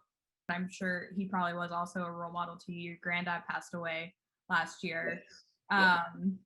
So, and I wanted to mention that because he seemed like such a important figure in your life. And I saw like the little newspaper clipping of that you posted after he had passed, with him and you with your medal. Yeah. So I'm sure Well, that like you take inspiration. probably one of the only photos that was ever taken of that man as well. There was such little photos, so that was cool to actually get that photo from the photographer that took it that day. Mhm. That was very cool for that photographer to send me that. Yeah, Um, that's awesome. but yeah, it was always a pleasure to walk through the doors of my granddad's house, and he addresses me as the champ, the champ, and even my cousins would say, like, I was on a TV advert, and he'd just be sitting back in his chair watching TV, and there's the champ on TV now. There he is, the champ. That would be all he addressed me as, and that stuck in my head every single day in training. Mhm. I let myself know I'm the champ. I'm ready for anything. I'm going to be the champion of the world on Pommel horse. Mhm. That's really sweet. That'd be such a confidence booster, which Yeah, obviously it is, and that's something that'll stick with you. Like you'll probably be like 80 years old and thinking about your granddad calling you the champ, and yeah. that's Even before I'd even done anything with gymnastics, when I was maybe 10 years old or 8 years old, walking up to his door, he would still call me the champ because um, I don't know. I don't know why, to be honest, but yeah. he always did call me the champ since I can remember. So yeah, it stuck with me. Something people might not know about you. Um, I love astronomy. Oh, that's cool.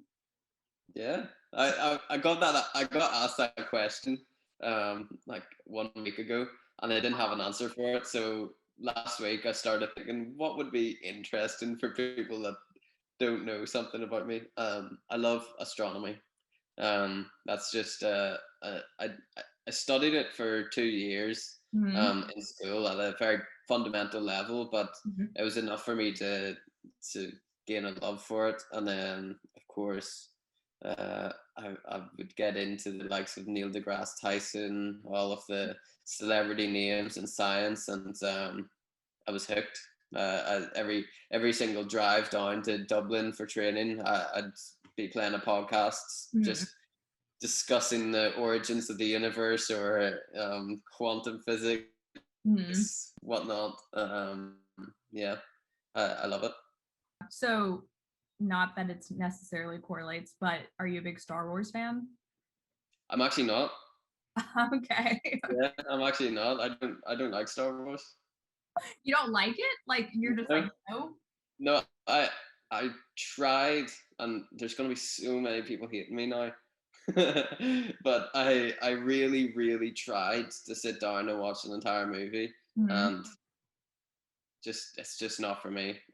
Yeah, So, which me. I'm movie, more Lord of the Rings.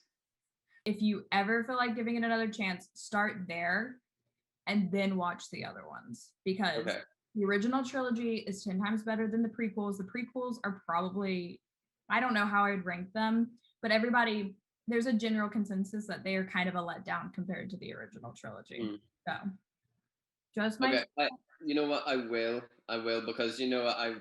I'm halfway through watching Mandalorian, yes. and I do like Mandalorian.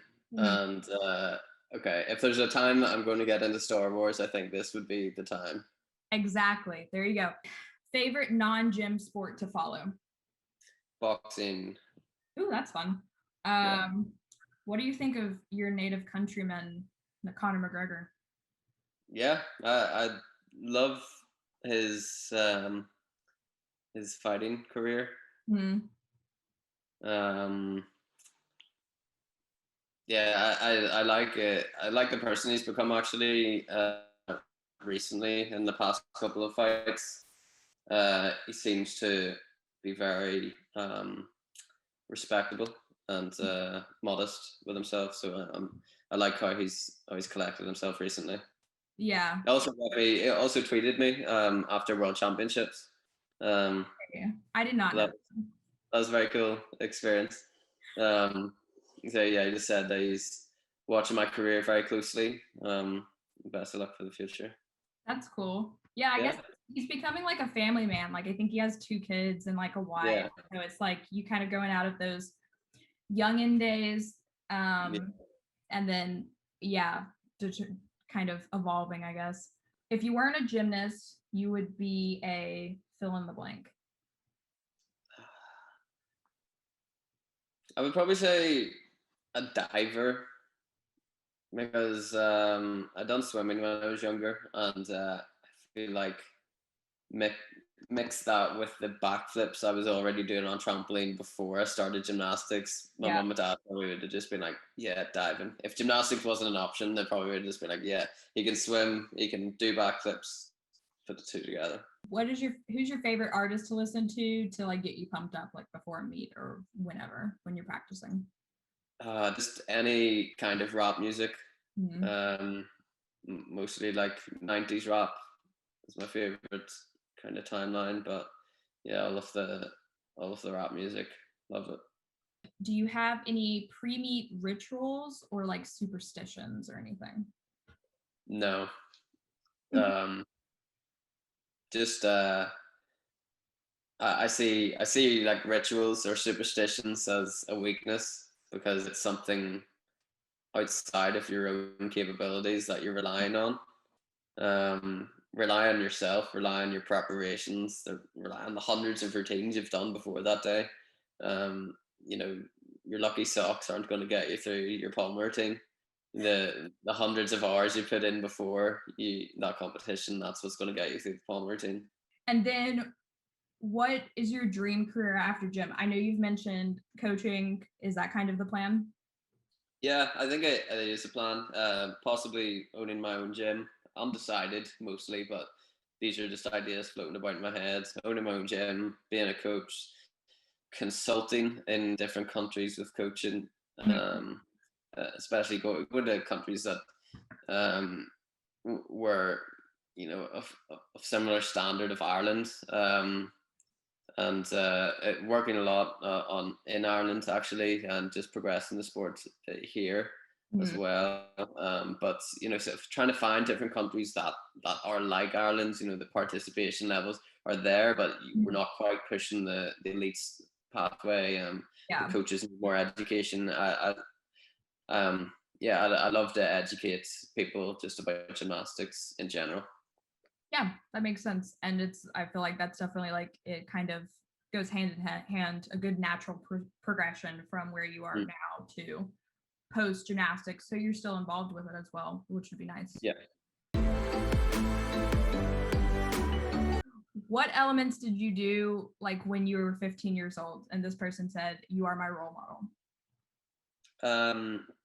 When I was 15, so on Pommel horse, this is the first year actually I competed my triple Russian on one handle, which was the most difficult skill on Pommel horse still is actually. So yeah, that 15 years old, that was the age I first competed that skill, and competed it well. It's been in my routine ever since. It's never been like taken out of my routine or anything, so it's always been in there. Gotcha. And how many years have you been doing gymnastics? So I started when I was 6. So 15. You might be better at maths than me. Yeah, 15 years, is it? Yeah. Yeah, 15. What's your message to young gymnasts who aspire to be like you? You're an inspiration. Fire emoji. That's nice. A message for gymnasts? Yeah, who aspire to like be like you, get to your level. Enjoy your sport, enjoy gymnastics, and yeah, because you won't work as hard as you can if you don't enjoy the sport. And you'll even work without thinking about working. If you enjoy what you're doing, you're going to want to do more and more goes. You're going to want to condition your body, do all the strength and boring conditioning to get the new skills. Yeah. And that's all going to happen if you enjoy what you do. And I've met plenty of athletes and gymnasts that have been like, I don't like this sport. And I feel sorry for them because I'm sure it feels like work to them going into the gym every day. Whereas to me, it's me going and playing with a serious attitude, I'll say, with a serious attitude and ambition. But it is me going and doing my dream job, essentially. Yeah. Yeah, it's definitely, they say like if you enjoy what you do, you'll never work a day in your life. So I think that definitely holds true. Have you thought beyond Tokyo in terms of gymnastics? I think we've kind of touched on this a little bit, like with Paris and stuff like that. But specifically, this person's asking about Worlds, because obviously you're also going to have Worlds this year. Yeah, I'd love to do worlds. How cool would it be to be an Olympic champion and world champion in the same year, That would and be European pretty, champion maybe? yeah. That would be a real statement. So I would love to do worlds, and I'd love to go back to Tokyo as well, because it's such an incredible country. What is the craziest thing you've ever tried to circle on? Mine was a car roof. Yeah, right. There's one time for a performance. I had to circle on a grand piano. How did Yeah, that come about? I had to do pommel horse on a grand piano. Um, and there's been a couple of things that have been pretty nuts. Uh, I mean, I've tried to, them parking bollards, Yeah. uh, just like anything that resembles like a mushroom or a pommel horse of any kind. I've tried to circle on it, especially when I was young. Always on the armchair of a chair, uh, on the arm of it. That was always a go-to for me. If you were, and I'm just going to read it as it's written because I don't know exactly what they're asking. I guess like the final two. So if you're down to the final two contenders at the Olympics, I guess that means like if you were like one of the final two performers and it was like between you and this performer, who would be your dream competitor to like go against and potentially beat? Can they? We'll keep it with We can do people. active gymnasts and then also Oh gymnasts yeah. in Okay. it. We'll do both. We'll do both. So I think it'll be cool to have Max with me in that one for Olympics. We both do our best routines, and um, my best routine is going to be better than his best routine.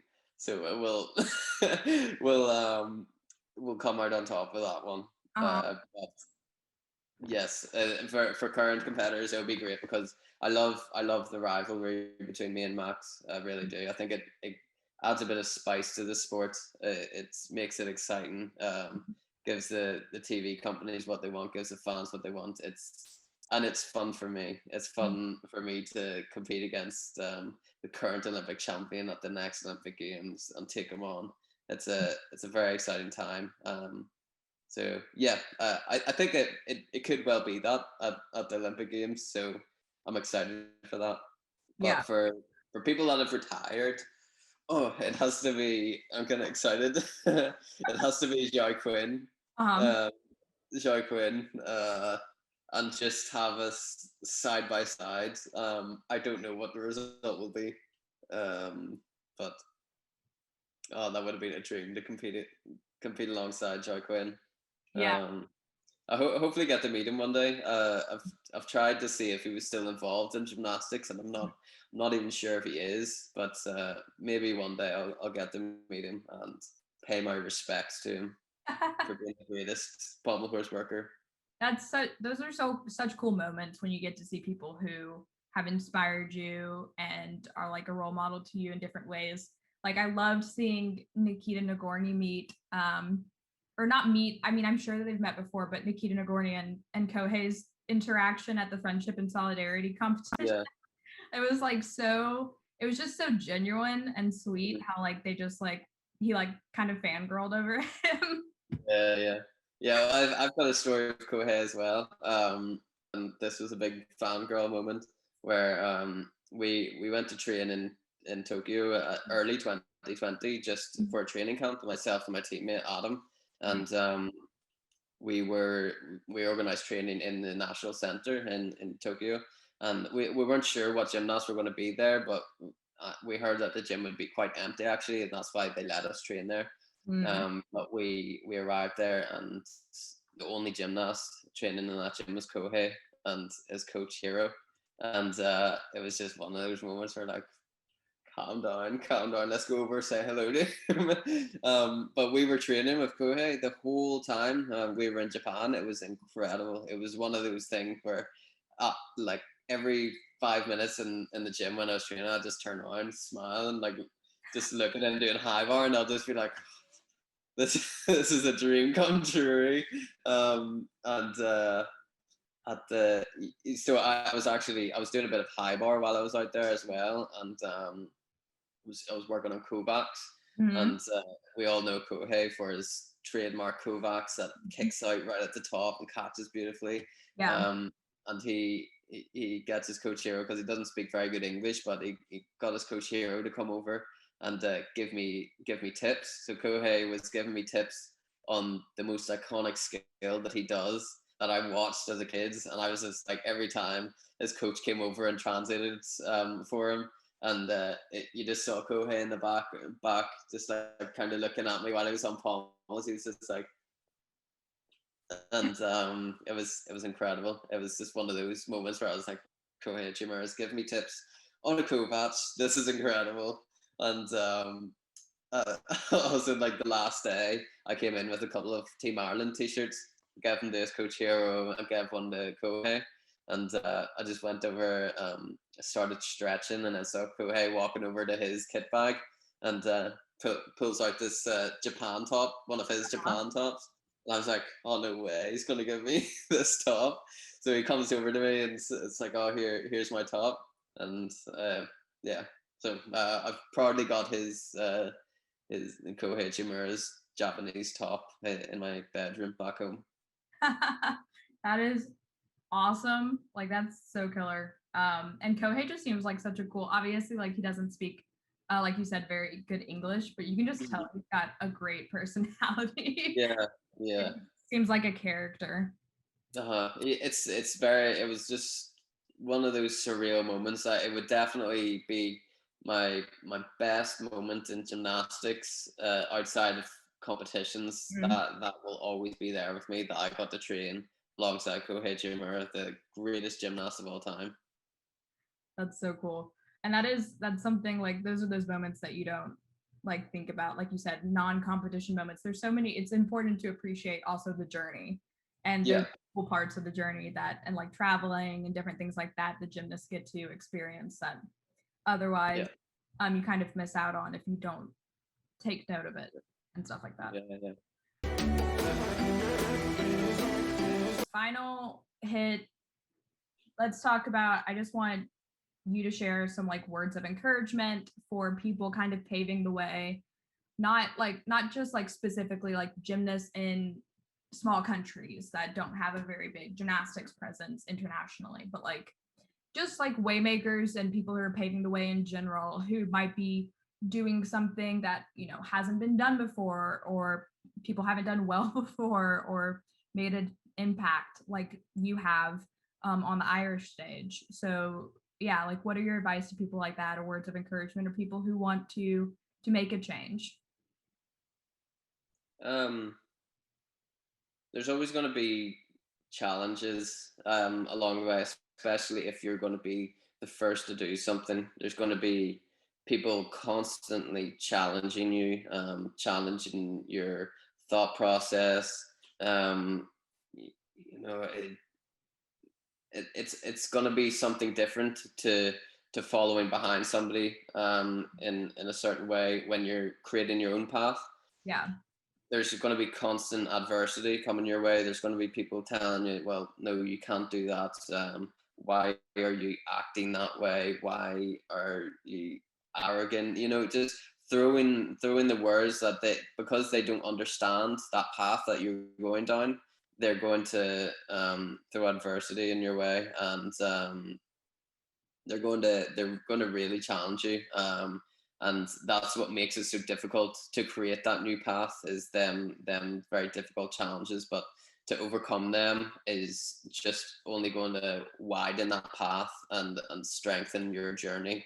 Mhm. And when I say widen that path, it means that more people can then follow behind you on that path. It's such a difficult thing, even for gymnastics in this country to be recognized as a high performance sport.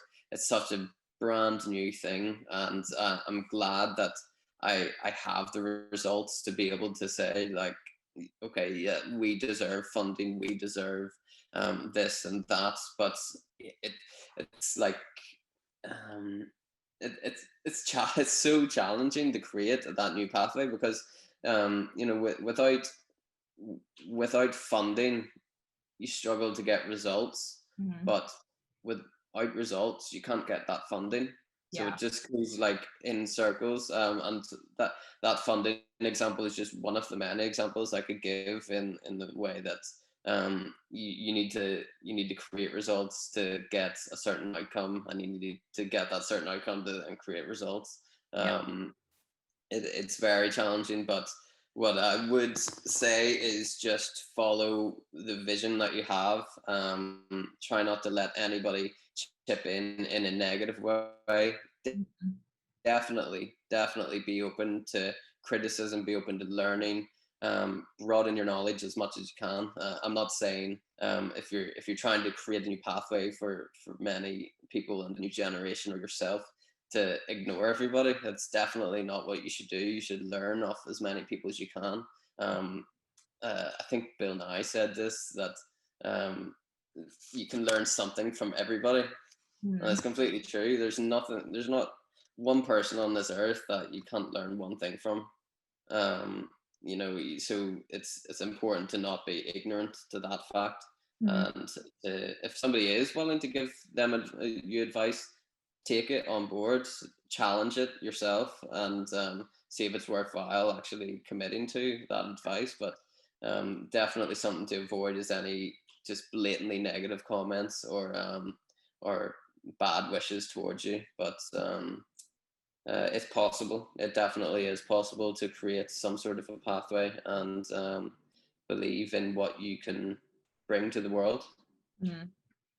Yeah, I 100% agree. I thought it was funny because you mentioned Bill Nye, and Yeah. it's like it's, I'm pretty sure it was Bill Nye that quoted that, because I always say it to myself, and it's such a simple quote, but I remember the first time I saw it, it was just Bill Nye that said it. Mhm.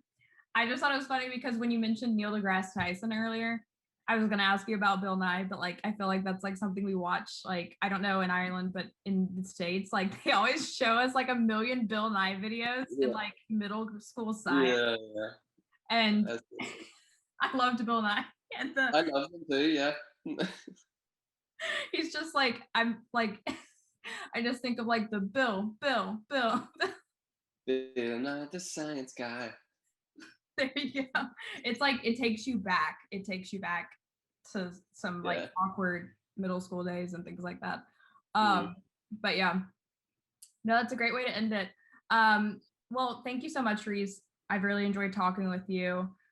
We covered a lot of things, and I'm sure people are going to be really excited to watch this and learn a bit more about Pommel Horse and you. And I mean, we could be looking back on this in like 3 months, and I was talking to the Olympic champion, so Yeah, fingers for sure. crossed. Yeah. And good luck at Euros and in Tokyo. And we're really excited to follow this journey as it continues, and then obviously 3 years until Paris. So maybe we'll be back here talking about Paris in a few years. You never know. Yes, 100%. And thank you so much for having me. I really enjoyed this conversation. Truly, I did. And keep up the great work with everything you're doing with Gym Now, Mhm. because it's genuinely when I first saw you guys come into Instagram and publish the things that you do, it was things that were directly for the gymnastics community, and that's exactly what gymnastics needs right now, is people that are bringing the right content, not just bringing rubbish into the sports. You're bringing the exact content that we need. So please keep up this work that you're doing. I can tell you wholeheartedly that the whole gymnastics community appreciates that. Thank you so much. That means a lot to me, especially this not this one woman show essentially that's happening right now. My husband helps me with this company and this venture, but it's a lot and it's hard work. But it's great to hear those words of encouragement. Just like it's great for when you hear those words of encouragement. Yeah. So I really appreciate it. And like I said, I'm excited to continue and grow this business and this news outlet, and hopefully continue to provide you guys with the coverage that you deserve, especially the men who often fall to the wayside when the ladies get all the coverage, which obviously they're great, but y'all deserve Yeah. coverage as well. So talk to you soon. Okay, bye. Bye.